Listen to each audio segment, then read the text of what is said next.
Saudara-saudari umat Tuhan yang terkasih di dalam Kristus, selamat pagi. Kita berjumpa kembali di dalam Warta SPVD, Renungan Katolik. Sebelum kita merenungkan Sabda Tuhan, alangkah baiknya kita mendengarkan Sabda Tuhan pada hari ini. Mari kita siapkan hati kita untuk mendengarkan Sabda Tuhan. Tuhan bersamamu dan bersama rohmu. Inilah Injil Yesus Kristus menurut Santo Matius.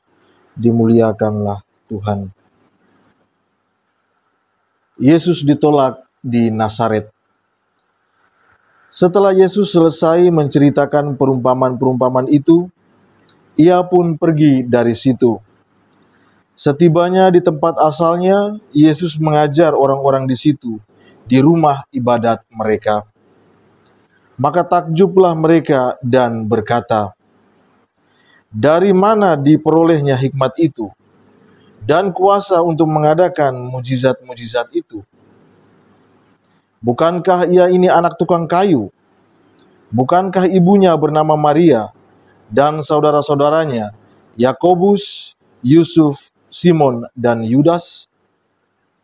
Dan bukankah saudara-saudaranya perempuan semuanya ada bersama kita?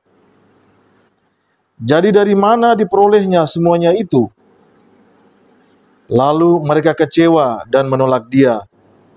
Maka Yesus berkata kepada mereka, "Seorang nabi dihormati di mana-mana, kecuali di tempat asalnya sendiri dan di rumahnya." Dan karena ketidakpercayaan mereka, tidak banyak mujizat diadakannya di situ. Demikianlah sabda Tuhan, terpujilah Kristus. Saudara-saudari umat Tuhan yang terkasih di dalam Kristus. Bacaan suci Injil hari ini, Yesus ditolak di Nazaret. Ia ditolak di kampung halamannya sendiri. Dan karena ia ditolak, Yesus kemudian pergi. Dan ia tidak banyak membuat mujizat di sana. Tentu bagi masyarakat, bagi keluarganya, teman sahabatnya, orang-orang sekampungnya agak kesulitan untuk menerima Yesus sebagai Tuhan anak Allah. Mengapa demikian? Karena mereka mengetahui sisi kemanusiaan Yesus. Mereka mengetahui latar belakang Yesus. Ia anak Maria, ia anak Yosef, dan mereka mengetahui saudara dan saudari Yesus. Sehingga bagi mereka sulit untuk menerima Yesus sebagai Mesias yang mereka nanti-nantikan itu. Saudara-saudari umat Tuhan yang terkasih di dalam Kristus. Sikap orang-orang Yahudi pada saat itu tentu juga bisa menjadi cerminan bagi kita untuk melihat bahwa kedangkalan iman juga membuat mereka tidak sanggup untuk melihat sisi kealahan Yesus, bahwa Yesuslah Mesias yang mereka nanti-nantikan selama ini. Sehingga mereka kecewa dan menolak dia. Meskipun Yesus tidak melakukan kesalahan sedikit pun, justru Yesus mewartakan, mengajarkan mereka tentang sabda Allah, tentang kerajaan Allah, dan melakukan mujizat. Dan oleh karena ia ditolak, ia pun memilih pergi dan tidak banyak melakukan mujizat.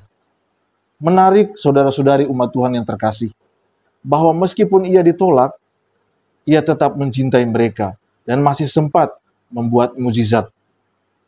Ibu bapak, saudara-saudari yang terkasih dalam Tuhan, dalam versi Injil Markus dikatakan di sana Yesus sempat mengadakan mujizat menyembuhkan orang yang sakit di dalam rumah ibadat sebelum pada akhirnya ia memilih untuk pergi. Saudara-saudari umat Tuhan yang terkasih di dalam Kristus. Adapun inspirasi-inspirasi baik yang dapat kita petik dari Injil hari ini. Yang pertama, kita diajak untuk merenungkan kisah Yesus ditolak dari Nazaret, bahwa kita sebagai umat Tuhan mestinya menyadari bahwa Tuhan mencintai kita, maka kita mesti dekat senantiasa kepada Tuhan melalui doa-doa, melalui keaktifan kita datang dan hadir di gereja merayakan perayaan Ekaristi. Kedekatan dengan Tuhan akan membuat kita mengalami banyak mukjizat dan kebaikan-kebaikan Tuhan di dalam hidup kita. Inspirasi yang kedua, kita juga diajak untuk senantiasa berlaku baik dalam hidup. Kita diajak untuk tidak iri hati, tidak dendam kepada siapa saja yang tidak suka terhadap kita, atau siapapun yang membenci kita. Kita mesti belajar dari Yesus Sang Guru untuk senantiasa mengampuni. Meskipun kita ditolak, kita jangan pernah berhenti untuk berbuat baik. Inspirasi yang berikut, kita juga dapat belajar dari sosok Santo Yohanes Maria Vianney yang pada hari ini kita rayakan bersama Gereja Katolik seluruhnya. Ia seorang imam yang saleh. Kesalehannya berkat kekuatan iman yang ia hidupi, yang ia refleksikan, bahwa ia dekat dengan Tuhan. Kita kenal Santo Yohanes Maria Vianney ini sebagai seorang imam yang saleh. Meskipun begitu, ia mengalami banyak kesulitan dalam perjalanan hidup panggilannya. Oleh karena kesalehan dan keteguhan iman, ia mendapat banyak kemudahan. Ia mampu melewati kesulitan-kesulitan, dan pada akhirnya ia ditabiskan menjadi imam. Dalam menjalani tugasnya sebagai imam di sebuah paroki di Ars, ia mengalami kesulitan. Paroki yang dulunya mati, ia hidupkan kembali. Dengan semangat pelayanan tanpa henti, dengan keteguhan iman dan pengharapan akan mujizat Tuhan, pada akhirnya paroki itu pun hidup kembali, di mana banyak umat datang untuk mengikuti perayaan Ekaristi dan aktif dalam kehidupan menggereja.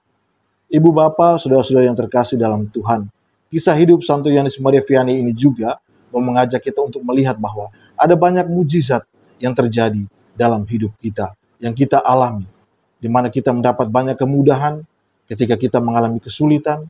Kita mampu melewati tantangan hidup, baik secara pribadi maupun secara kekeluargaan dalam hidup kita sehari-hari. Ada banyak orang mencintai kita. Tuhan menggunakan banyak orang untuk memampukan kita, menolong kita keluar dari berbagai macam kesulitan. Itu adalah wujud dari mujizat Tuhan. Maka umat Tuhan yang terkasih dalam Kristus, moga-moga sabda Tuhan yang kita dengarkan tadi sungguh meneguhkan iman kita untuk tidak jauh dari Tuhan, tapi yakin dan bahagia untuk senantiasa memuji dan memuliakan Tuhan, karena berkat dan kebaikan-kebaikan Tuhan senantiasa ada untuk kita. Demikian inspirasi sabda Tuhan pada hari ini. Semoga kita senantiasa dikuatkan. Tuhan Yesus memberkati. Amin.